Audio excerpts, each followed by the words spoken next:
The head of the Bank of Canada said today that artificial intelligence has the potential to transform but also disrupt Canada's economy. Tiff Macklem warned that AI could end up destroying more jobs than it creates. And the benefits that AI could bring, such as making businesses more productive, he cautioned that payoff could take quite a while. In the meantime, he's worried that investment in AI could fuel inflation as investors profit from a surge in AI stocks and spend that money on other stuff. Carmi Levy is a technology analyst and journalist, and he shared his thoughts on Macklem's remarks. Well, he's certainly not saying anything we haven't heard before, as you said, but at the same time, the fact that it is coming from him, I think it means that we should sit up and take notice. If the very czar of Canada's fiscal policy is going on record as saying these are the concerns that we have as the Bank of Canada, then I think it sends notice to stakeholders across the economy, in government, in private and public business, that they need to start studying the issue, that they need to start understanding what the potential impacts will be, recognizing that there are probably more unknowns than knowns at this time. But it's almost like a signal. You know, we've been playing around with ChatGPT for a couple of years now.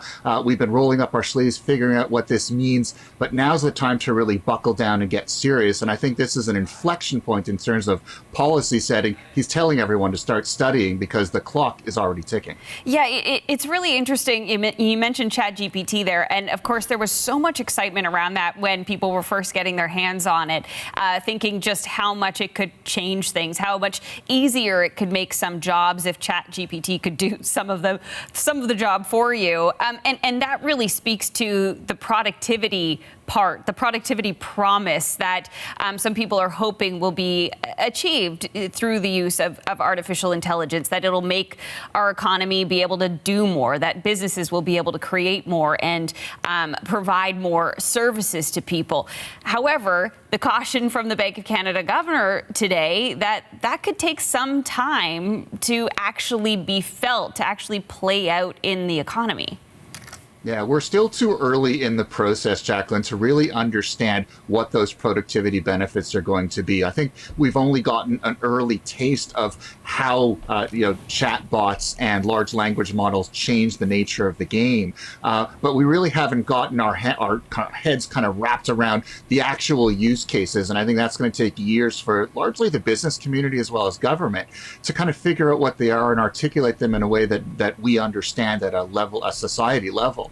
But at the same time, I think this is a good thing because we're now starting to shift our attention. We're finishing that play period with early versions of these tools, and we're really starting to linking it to business requirements, business productivity, and kind of understand what is that pace of change going to be. Mr. Macklem was warning that perhaps the pace of change will be too fast for us to find or identify replacement roles for those roles that will be eliminated. But this isn't anything we haven't seen with earlier generations of technology. Technology is always disruptive. The particular concern with AI is the rate of that change is way above anything that we've seen with earlier technologies, and we just don't understand how that's going to impact the transition to this new AI-driven economy. Will we be able to absorb that change as quickly as the technology is driving it?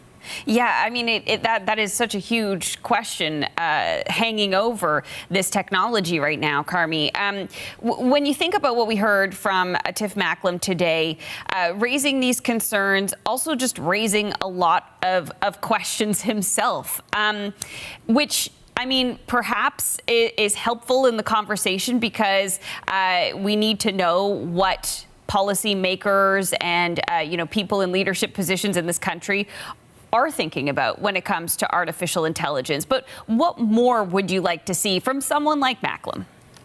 I mean, what we saw today was a lot of questions. What we did not see was a lot of answers. And quite frankly, if you are the governor of the Bank of Canada, I would expect you to start shifting into answer mode as well. In other words, don't just tell us what we need to do to prepare for this AI-generated or AI-driven future.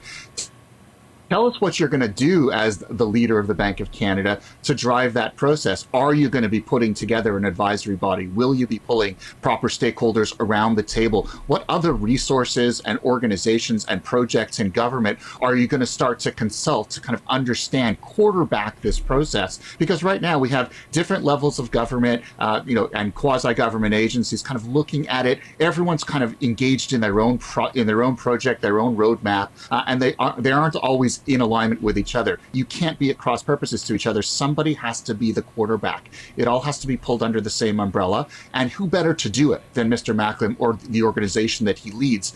I think they can set the tone for the rest of government, for the rest of Canadian society to follow if they choose to pursue that.